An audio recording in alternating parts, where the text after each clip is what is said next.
Dans cette leçon, on va voir comment intégrer des panneaux publicitaires, plutôt des espaces publicitaires, sur votre blog. Je vous fais passer tout de suite dans mon écran. Alors, je vous recommande, si vous n'avez jamais fait de publicité, de commencer par une régie publicitaire. Donc une régie publicitaire, c'est un intermédiaire qui va se positionner entre vous et les entreprises qui payent pour mettre des pubs. Comme ça, vous, votre rôle, c'est juste de gérer les espaces publicitaires et après, la régie, en l'occurrence Google AdSense, va se charger de contacter les annonceurs et de diffuser les annonceurs aux bons endroits et tout ça, et vous vous en occupez pas, c'est beaucoup plus simple à gérer. Donc pour aller sur Google AdSense, vous tapez Google AdSense dans Google et vous allez arriver sur ce site-là. Google AdSense est rattaché à votre compte Google, donc soit si vous avez déjà un compte Google AdSense, vous faites se connecter. Si a priori vous n'en avez pas, vous commencez sur premier pas, vous créez votre compte, vous vous laissez guider. Une fois que votre compte il est fait, donc là c'est le mien, il y a pas mal d'onglets que je ne peux pas vous montrer parce qu'il y a des références bancaires et tout ça. On va se concentrer ici pour faire apparaître ce menu, donc il faut mettre la souris sur la gauche, sur l'onglet Annonces, juste là. C'est là que vous allez pouvoir gérer les annonces. Pour intégrer des annonces sur un site, vous allez cliquer ici sur le bouton Obtenir le code. Donc là, sous ce bandeau noir que je vous camoufle, il y a un bandeau, il y a un code. Vous cliquez sur le bouton ici, copier.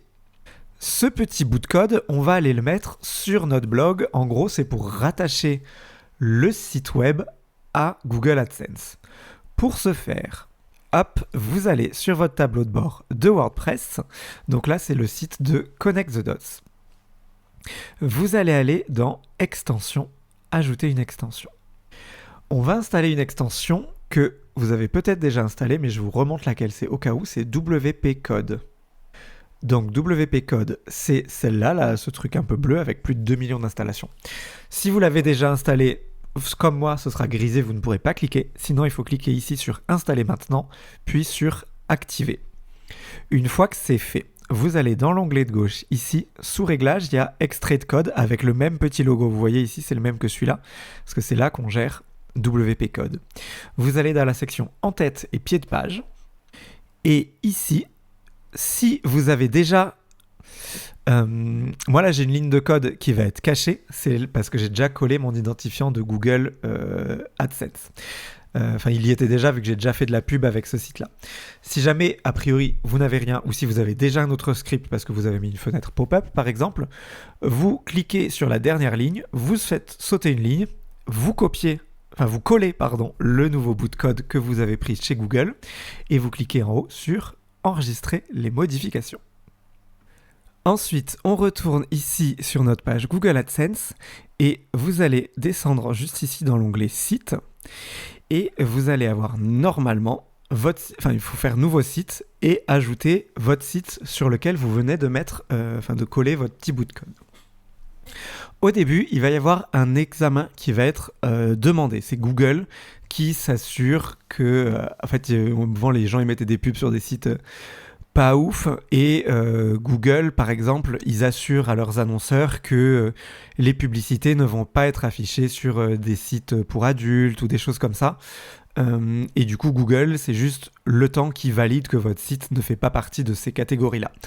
A priori, ce n'est pas le cas. Et du coup, il y a un examen qui va avoir lieu, qui va prendre un peu de temps. Moi, je me souviens que ça avait pris quelques jours. Et là, vu que j'avais désactivé le bout de code et que je l'ai remis pour faire cette vidéo, il faut que je refasse l'examen. Donc ça prend un peu de temps. Une fois que l'examen il est passé, encore une fois, ça peut prendre quelques jours, vous allez aller ici dans l'onglet Annonces. Et là, vous aurez la possibilité d'ajouter des annonces. Donc, ce que je vous recommande de faire, c'est d'ajouter des annonces automatiques. En fait, vous aurez plusieurs réglages. Vous pourrez dire à Google, vous aurez une échelle de 0 à 10, je crois que c'est. 10, ça veut dire qu'il y a plein d'annonces. 0, ça veut dire qu'il n'y en a aucune. Et c'est à vous de faire bouger le curseur pour choisir si vous en voulez par exemple 5. Alors ça veut pas dire 5 annonces, ça veut dire 50%, quoi. Ou enfin, je sais même pas, c'est puissance 5, on va dire. Et vous pouvez faire bouger ça. Vous pouvez choisir quel type de publicité vous voulez. C'est-à-dire que vous voulez, est-ce que juste des petits encarts, des publicités en pop-up. Vous pouvez choisir tout ça. Vous avez juste à cocher et décocher des options. Et ensuite, vous cliquez sur valider. C'est vraiment très très simple à mettre en place. Et après, Google se charge de tout faire. Bon, alors maintenant que vous savez comment mettre de la publicité sur votre blog, on va passer à un autre moyen de monétisation qui est l'affiliation. Et je vous montre comment faire dans la prochaine leçon.